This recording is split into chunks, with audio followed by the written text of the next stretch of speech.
اہم مسئلہ جو میں نے سمجھانا ہے وہ ہے ایصال ثواب. ایک ہوتا ہے ثواب، ایک ہوتا ہے ایصال ثواب.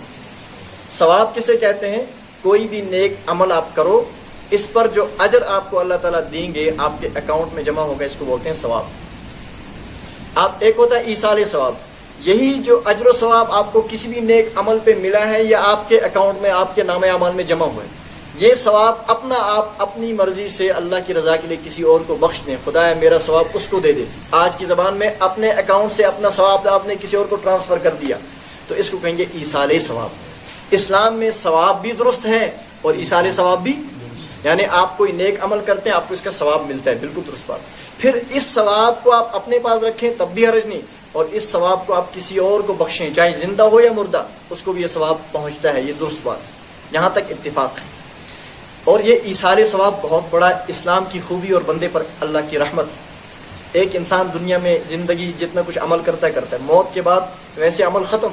حدیث پاک میں اذا مات الانسان، جب انسان کا انتقال ہوتا ہے، انقطع عنہ عمله الا من ثلاث، کہ 3 اعمال کے علاوہ سارے عمل کا سلسلہ بند ہو گئے. الا من صدقۃ جاریۃ، ہاں کوئی صدقہ جاریہ، کوئی ایسا عمل کیا ہے جس کا ثواب جاری ہے، مسجد میں تعمیر کی ہے، کسی مدرسے میں پیسہ لگایا، کوئی ایسا عوامی مفاد کا کوئی پل بنایا، کوئی ایسا راستہ بنایا، کوئی کنواں بنایا جس میں لوگ جس سے فائدہ اٹھا رہے ہیں، تو جب تک وہ کام چلتا رہے گا لوگ نفع اٹھائیں گے، موت کے بعد بھی اس کا اجر اس کو ملتا رہے گا. صدقہ جاریہ اس کو بولتے ہیں. اسی طرح او علم ينتفع به، کسی بندے نے زندگی میں علم سیکھا اور دوسروں کو سکھایا. یہ بندہ سکھانے والا قبر میں چلا گیا، لیکن اس کی سکھائی ہوئی دین کی باتوں پر جتنے لوگ عمل کریں گے اور آگے پھیلائیں گے ان کو اپنا اجر ملے گا، اور اس مرنے والے کو بھی یہ ثواب چلتا رہے گا. تیسرا فرمایا ولد صالح يدعو له، کہ جس بندے کا انتقال ہو گیا پیچھے اس کی نیک اولاد ہے، اس کو یاد کرنے والی اولاد، اس کے لیے مغفرت کی دعا کرتے رہے کہ اس کو اجر ملتا ہے.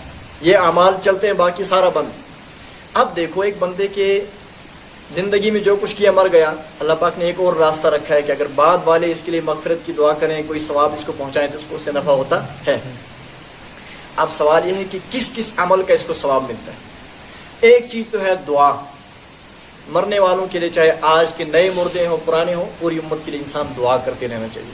ایک حدیث پاک ہے مشکات میں، فرمایا نبی پاک صلی اللہ علیہ وسلم نے ان اللہ لیرفع الدرجۃ للعبد الصالح فی الجنہ، اللہ تعالیٰ جنت کے اندر ایک بندے کے درجات کو بلند کر رہے ہوتے ہیں. وہ اللہ کو اپنے درجات کو دیکھ کر کے اللہ سے کہتا ہے یا رب انا لی ھذی، اللہ اتنے نیک اعمال تو میں نے کیے نہیں، یہ درجے کیسے مل رہے مجھے؟ اللہ فرماتے ہیں باستغفار ولدک لک، آپ کے بعد آپ کی اولاد آپ کے لیے مسلسل مغفرت کی دعا کرتی ہے، اس دعا کے نتیجے میں درجات آپ کو مل رہے ہیں. اس سے پتہ چلتا ہے کہ مرنے والوں کے لیے بعد والے مسلمان جو مغفرت کی دعا کرتے ہیں ان سے ان کو بہت نفع ہوتا ہے. تو مرنے والوں کی دعا کرتے رہنا چاہیے. ایک بات یہ، ہاں دعا کے لیے کوئی وقت شرط نہیں، چلتے پھرتے جب آپ کو جی چاہے، اس کے لیے کوئی ٹائم کوئی ترتیب متعین اختیار آپ کو، تو دعا سے ان کو نفع ہوتا ہے. نمبر 2 ہے صدقہ. کیا صدقہ کسے کہتے ہیں؟ میں نے پرسوں سمجھایا، اپنی ملکیت کے مال میں سے کچھ بھی خدا کے نام پر اٹھا کر کے دے دو ثواب کی نیت سے، اس کو صدقہ بولتے ہیں.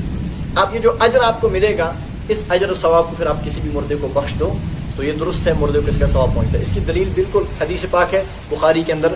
نبی پاک صلی اللہ علیہ وسلم کے پاس ایک شخص آیا، یا رسول اللہ ان امی افتلتت، امی عائشہ کی روایت ہے کہ فرمایا کہ یا رسول اللہ میری ماں کا انتقال ہو گیا، اور وَأَظُنُّهَا لَوْ تَكَلَّمَتْ تَصَدَّقَتْ، میرا گمان تھا کہ اگر میری ماں اور زندہ رہتی تو خود اور صدقہ کرتی، لیکن نہیں کر پائی. فَهَلْ لَهَا مِنْ أَجْرٍ إِن تَصَدَّقْتُ عَنْهَا، اے اللہ کے نبی اگر میں اپنی ماں کے لیے آج صدقہ کروں تو اس کو اجر ملے گا؟ اس نے فرمایا نعم، ہاں آپ صدقہ کرو گے اس کو اجر و ثواب ملے گا. تو اس کا مطلب ہے صدقہ کرنے سے بھی مردے کو اس کا ثواب پہنچتا ہے. 2 چیزیں آ گئی. تیسری چیز ہے جس کا ثواب ملتا ہے وہ کیا ہے؟ وہ یہ ہے کہ کوئی بھی نفلی عمل، ذکر، تلاوت، قرآن کا ثواب ملتا ہے نہیں، اس میں یاد رکھیے. صدقے کے بارے میں امت میں کوئی اختلاف نہیں ہے، اور دعا کے بارے میں کوئی اختلاف نہیں ہے. اب ایک مسئلہ کیا، قرآن پڑھ کے ہم مردے کو بخشیں تو مردے کو اس کا ثواب پہنچتا ہے نہیں؟ بعض اہل علم کی رائے یہ ہے کہ نہیں پہنچتا ہے، لیکن ہمارے نزدیک یہ رائے درست نہیں ہے. ہم کہتے ہیں اس میں امت کا جو جمہور ہے، امت کا بڑا طبقہ ہے جن کے دلائل ہیں، ان کے نزدیک قرآن پاک کی تلاوت کوئی شخص کرے پھر اس تلاوت کا ثواب مردے کو بخشے تو مردے کو اس کا ثواب پہنچتا ہے. ایک بات تو اس پر اتفاق ہے. لیکن اب یاد رکھیں، اب ایک کڑوا مسئلہ آئے گا، وہ یہ ہے کہ قرآن پاک پڑھیں، اس کا اجر و ثواب مردے کو بخشیں، تو مردے کو ثواب ملتا ہے یا نہیں؟ تو بالکل ملتا ہے. لیکن سوال یہ ہے یہ مردے آج ہی سے مر رہے ہیں یا صحابہ کے دور سے مرتے آ رہے ہیں؟ صحابہ کے دور سے مرتے آ رہے ہیں. تو سوال ہے کہ صحابہ کے دور سے یا امت میں آج سے پہلے قرآن پاک پڑھ کر ایصال ثواب کیسے ہوتا تھا؟ یاد رکھیں صحابہ کرام کے دور میں ایصال ثواب کی جتنی بھی قسمیں دعا وہ بھی انفرادی ہوتی تھی. کیا ہوتی تھی؟ ہر بندہ اپنے اپنے طور سے کرتا تھا. صدقہ وہ بھی انفرادی، ہر بندہ اپنی حیثیت سے اپنے طور سے کر دیتا تھا صدقہ. اور قرآن اگر کوئی پڑھتا تو وہ بھی اپنی مرضی سے، اپنی حیثیت سے، اپنے اعتبار سے اٹھا کر کے پڑھ کے مردے کو بخش دے. اجتماعی طور پہ کوئی پروگرام ہوتا نہیں تھا. اس لیے یاد رکھیں ہم شریعت کے مسائل کو صاف صاف بیان کرتے ہیں، اگرچہ معاشرے میں یہ چیزیں اس سے ہٹ کریں. قرآن پاک پڑھ کر مردے کو ثواب بخشنا درست ہے، مردے کو ثواب پہنچتا ہے، لیکن باقاعدہ یہ پڑھے کیسے؟ انفرادی پڑھو. اب کوئی بندہ کہے گا ہمیں قرآن پڑھنا نہیں آتا، سورہ فاتحہ ہر مسلمان کو یاد ہے، قل هو اللہ ہر مسلمان کو یاد ہے. کیا سورہ فاتحہ کو آپ کم سمجھتے ہیں؟ قل هو اللہ ایک سورت کو آپ کم سمجھتے ہیں؟ قرآن پاک کا ایک حرف کوئی پڑھتا ہے، الف لام میم، 3 حرف 30 نیکی اس پر ملتی ہے. تو کوئی سورہ فاتحہ پڑھے، کوئی قل هو اللہ پڑھے، جتنی سورتیں آپ کو یاد ہیں. کس حدیث میں یہ حکم دیا کہ نہیں مکمل قرآن پڑھانا ہی ضروری ہے؟ کوئی مکمل قرآن پڑھ کے بخش دے مردے کو تو اور اچھا، لیکن مکمل قرآن پڑھ کے بخشنا ہی کوئی ضروری؟ جتنا بھی کوئی پڑھ لے بہرحال اس کا نفع اس کو پہنچے گا. لیکن یاد رکھیں لیکن یہ قرآن پڑھ کے بخشنا یہ انفرادی عمل کیا ہے؟ ہر بندہ جس کے گھر میں انتقال ہو گیا، اس کے بیٹے، اس کا باپ، اس کی اس طرح اور جو کچھ بھی ہوں گے، اس کے بہنیں ہوں گی، بیوی ہوگی، بچے ہوں گے، پڑوسی رشتہ دار، انفرادی طور پر ہر بندہ اپنی اپنی جگہ قرآن پڑھ کے اس کو بخش دے، اس کو اجر ملتا ہے. رہی بات اجتماعی قرآن خوانی، ایک ہے قرآن پڑھنا، اس پر کوئی اختلاف، ایک ہے اجتماعی قرآن خوانی. اجتماعی کا مطلب یہ ہے کہ جیسے ہمارے معاشرے میں چل رہا ہے، انتقال ہو گیا، بلاؤ فلاں مولوی صاحب کو، بلاؤ فلاں صاحب کو، 10-15 بندوں کو جمع کرنا ہم نے، پھر ان کو اپنے گھر میں اکٹھا کر کے اب وہ قرآن پڑھ کے بخشیں گے. تو انہوں نے جو قرآن پڑھا ہے تو قرآن پڑھ کے جو ثواب بخشیں گے تو ثواب تو ملے گا، لیکن سوال یہ اجتماعی طور پہ لوگوں کو بلانا پڑھوانا یہ اہتمام، بلکہ کوئی بندہ ایسا نہیں ہے اگر آپ کہو کہ انفرادی پڑھ لو، خود ہی پڑھ لو، اس کے لیے کوئی تیار ہوگا؟ اس کا مطلب اجتماعی طور پہ پڑھنے کو لوگ ضروری سمجھتے ہیں. تو اجتماعی طور پہ قرآن پڑھنا اگر اتفاقاً ہو جائے، اتفاقاً کا مطلب ہم نماز پڑھ رہے تھے، اچانک پتہ چلا کہ فلاں کے انتقال ہو گیا، ہم نے کہا چلو یہ قرآن آپ کے ہاتھ میں پڑھ لیجئے، تھوڑا تھوڑا بخش دو، تو یہ اجتماع تو ہو گیا، اجتماعی طور پہ پڑھ لیے، لیکن یہ اجتماع اتفاقاً ہو گیا، کوئی اہتمام اس کا نہیں تھا، اس میں کوئی حرج نہیں ہے. ایسے کسی مدرسے میں بچے ہوتے ہیں صبح شام قرآن حفظ کر رہے ہو، آئے بچے قرآن پڑھنے، ان کو ہم نے اطلاع دے دی ہمارے والد صاحب کے انتقال ہو گئے، وہاں آپ قرآن پڑھتے ہیں، یہ قرآن اس ہفتے یا آج جو آپ نے پڑھا اس کے ثواب اس کو بخشتے ہیں. تو ان لوگوں نے وہاں پہ قرآن پڑھا ہے، حالانکہ وہ اجتماعی طور پہ سب ہوتے ہیں، انہوں نے اجتماعی طور پہ پڑھا ہے، لیکن وہ اجتماعی طور پہ جو قرآن پڑھا گیا وہ ہمارے مردے کے لیے، وہ تو اپنی تعلیم کے لیے اجتماعی طور پہ پڑھتے ہیں، تو اتفاقاً انہوں نے ہمارے لیے پھر بخش دیا. تو یہ اجتماع جو ہوا ہے یہ اصل مقصد اجتماع نہیں تھا، اتفاقاً ہوا ہے، اس میں بھی حرج نہیں ہے. لیکن باقاعدہ جو ہمارے ہاں ہمارے گھر میں بلاتے ہیں لوگوں کو، اجتماع کا اہتمام کرتے ہیں، بلکہ اگر ہم کہہ بھی دیں کسی کو، بلکہ ہمیں کچھ لوگ کہتے ہیں، یاد رکھیں مجھے بہت ساروں نے کہا کہ حضرت میرے والد صاحب کا انتقال ہوا، آپ قرآن پڑھنے آ جائیں. کب آ جائیں؟ دوسرے دن آ جائیں، تیسرے دن ہمارے گھر میں. کہتا ہوں ٹھیک ہے، قرآن پڑھ میں ان کے لیے دعا بھی کروں گا، میں اپنے گھر میں ہوں کہیں بھی میں قرآن پڑھ کے ان کو بخشوں گا. کتنے حضرت وہیں آ جائیں. میں کہتا ہوں میں آپ کے گھر میں آؤں، آپ کے گھر آنے سے آپ کے مردے کو کوئی فائدہ ہونے والا؟ میں راستے میں بیٹھ کے پڑھوں تو میرے راستے میں بیٹھ کے پڑھنے سے مردے کو کوئی نقصان؟ مقصد ہے قرآن پڑھنا، میں کہیں سے بھی پڑھ سکتا ہوں. یہ گھر آنا ہی کیوں ضروری ہے؟ اس لیے جو اجتماعی طور پہ قرآن پڑھنے کو ضروری سمجھا جاتا ہے، تو میں نے شروع میں کہا اتفاقاً کوئی کام ہو جائے تو حرج نہیں ہوتا، لیکن اس کو ضروری سمجھ لیا جائے اور انفرادی کے لیے کوئی تیار، اسی کو بدعت کہتے ہیں. اس لیے اجتماعی قرآن خوانی کا جو اہتمام ہے یہ ہمارے نزدیک بدعت ہے. میری بات نہیں، بڑے علماء نے یہی لکھا ہے. تو لیکن یہ یاد رکھنا، اس بات کو غلط نہیں سمجھنا. کوئی یہ نہ باہر جا کے کہتے کہ مفتی صاحب نے کہا ہے کہ قرآن پڑھنا ہی بدعت نہیں. قرآن پڑھنا درست ہے، اس کا ثواب بھی مردے کو ملتا ہے. اور اگر اتفاقاً اجتماع ہو جائے، اصل تو انفرادی پڑھنا چاہیے، اتفاقاً اجتماعی طور پہ پڑھ لیا تو اس میں حرج نہیں ہے. لیکن اگر اجتماع کر لیا اہتمام کے ساتھ تو پھر یہ اہتمام اس کو ضروری سمجھنا اور اجتماعی طور پہ نہ پڑھنے والوں کو غلط سمجھنا، یہ سارا عمل پھر بدعت ہے. آپ اپنی طرف سے اس چیز کو شریعت میں ایڈ کر رہے ہیں. یہ تو ایک حد تک مسئلہ ہوا. اس سے بڑھ کر اور دوسری چیز ہے، ایصال ثواب کے لیے یعنی مردوں کو بخشنے کے لیے آپ چاہے قرآن پڑھائیں یا کلمات پڑھائیں، یہ خالص عبادت ہے. کیا ہے؟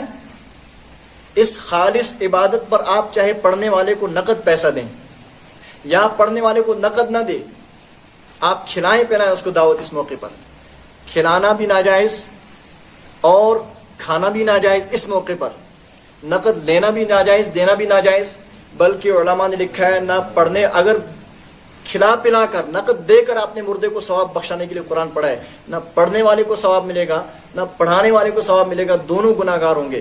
یہ بات تمام علماء نے اپنی کتابوں میں لکھی ہے۔ یہ جو میں بات کر رہا ہوں کیا میری طرف سے ہے؟ یہ ہے تفسیر معارف القرآن، علامہ شفیع عثمانی پاکستان کے بہت بڑے مفتی اعظم رہے، اور بہت ساری میں ساری کتابیں ساتھ نہیں لا سکا۔ دیکھیے اس میں انہوں نے مسئلہ آج سے بہت پہلے ذکر کر دیا ہے۔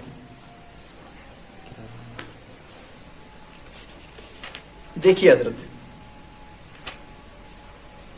علامہ شامی حنفی علماء کے ماہر گزرے ہیں شام کے اندر، آج سے 300-400 سال پہلے کی کتاب، اور ہمارے ہاں کوئی مفتی تب تک مفتی نہیں بنتا جب تک ان کی کتاب کو نہ پڑھے اور اس پر اس کو عبور نہ ہو۔ علامہ شامی نے در مختار کی شرح میں اور اپنے رسالے شفاء العلیل میں بڑی تفصیل اور قوی دلائل کے ساتھ، مضبوط دلائل کے ساتھ یہ بات واضح کر دی ہے کہ تعلیم قرآن وغیرہ پر اجرت لینے کو جن متاخرین فقہا نے جائز قرار دیا تھا تعلیم قرآن پر، اس کی علت اور اس کی وجہ ایسی دینی ضرورت جس میں خلل آنے سے دین کا پورا نظام مختل ہو جاتا، ٹھیک، اس لیے اس کو ایسی ہی ضرورت کے موقع پر محدود رکھنا ضروری ہے۔ اس لیے مردوں کو ایصال ثواب کے لیے ختم قرآن کرانا یا کوئی دوسرا وظیفہ پڑھوانا اجرت کے ساتھ حرام ہے۔ کیا لکھا ہے؟ حرام ہے۔ اچھا، کیونکہ اس پر کسی عام دینی ضرورت کا مدار نہیں اور اجرت لے کر پڑھنا حرام ہوا، تو اس طرح پڑھنے والا اور پڑھوانے والا دونوں گناہگار ہوئے، اور جب پڑھنے والے ہی کو کوئی ثواب نہ ملا تو میت کو وہ کیا پہنچائے گا؟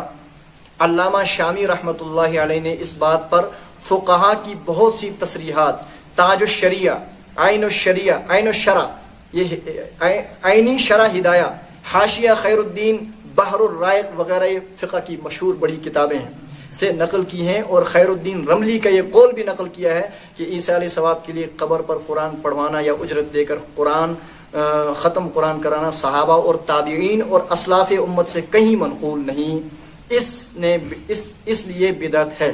کس نے لکھا ہے؟ علامہ شامی نے۔ یہ تفسیر معارف القرآن اور ہمارے یہاں معتبر تفسیر ہے، اور کتاب کس کا حوالہ دیا ہے؟ فتاوی شامی، وہ کتاب جس میں ہمارے سارے فتوے موجود ہیں۔ اور اس طرح حال ہی میں کتاب لکھی ہے مفتی مظفر حسین قاسمی شیخ الحدیث دارالعلوم سوپور، کشمیر کے بہت بڑے عالم ہیں، ان کی کتاب ہے ثواب اور ایصال ثواب، اس میں بھی انہوں نے یہ مسئلہ لکھا ہے۔ کشمیر کپواڑہ کے عالم شہید رحمۃ اللہ علامہ جمال الدین، مفتی جمال الدین، اس کا سب حوالہ دیتے ہیں۔ اور بعض وہ لوگ جو اس طرح کی کاموں میں ملوث ہوتے ہیں، چونکہ جمال الدین صاحب دنیا میں رہے نہیں، تو کہتے ہیں جمال الدین صاحب کہتے تھے فلاں فلاں کام جائز ہے، پتہ وہ قبر سے اٹھ کے تھوڑے صفائی دے گا، اس کے کھاتے ڈال دو، لیکن وہ کیسے ڈالیں گے؟ ان کی اپنی کتاب ہے، انہوں نے اپنی زندگی میں شہادت سے پہلے کتاب لکھی تھی، مریض میت اور اس کے احکامات، وراثت کے احکامات، یہ کتاب انہوں نے لکھی ہے، رف کی شکل میں کتاب تھی، ان کی شہادت ہو گئی۔ پھر ان کے رفیق تھے، ان کے ساتھی تھے مفتی فیض الوحید صاحب رحمۃ اللہ علیہ جموں والے، چند دن پہلے مفسر قرآن جیل میں رہ کر قرآن کی گوجری زبان میں تفسیر لکھی ہے، ان کا انتقال، انہوں نے اس کتاب کو باقاعدہ پھر اس کو چھاپا ایڈ کیا، وہ آج ہمارے پاس موجود ہے، اس میں بھی مسئلہ لکھا ہوا ہے۔ تمام علماء کے اتفاق ہے ایصال ثواب، جہاں مردوں کو ثواب بخشنا مقصد ہے، وہاں چاہے آپ کلمات پڑھاؤ یا قرآن پڑھاؤ، اس پر اجرت لینا ناجائز، اس پر کھانا کھانا ناجائز، اور دونوں کو گناہ ملے گا، کوئی ثواب نہیں ملے گا۔ یہ مسئلہ امت کا اتفاقی ہے۔ یہ وہ مسائل ہیں جو امت کو بتانے چاہیے۔ اس پہ کوئی ناراض ہوتا تو خدا کے حوالے شریعت کے ہم غلام ہیں، ہم کسی بندے کے غلام، جہاں اللہ پاک نے جائز رکھا وہاں خوشی سے لو۔ ہم تبھی کہتے ہیں امامت پر پیسہ لینا امام کے لیے جائز، ہم کہتے ہیں امام کو 5 کیوں 15,000 دو، لیکن ہم کہتے ہیں جو بدعات ہیں، رسم چاروں وغیرہ، اس میں جانا ہے ناجائز تو امام کو پہلے رکنا چاہیے، اور اس طرح یہاں پہ پیسہ لینا ناجائز، امام کو پہلے رکنا چاہیے۔ اب اگر کوئی جاتا ہے تو غلط کرتا ہے، یہ شریعت ہے۔ اللہ تعالیٰ عمل کی توفیق عطا فرمائے۔ مزید تفصیل آئندہ انشاءاللہ، ٹائم کافی ہو گیا۔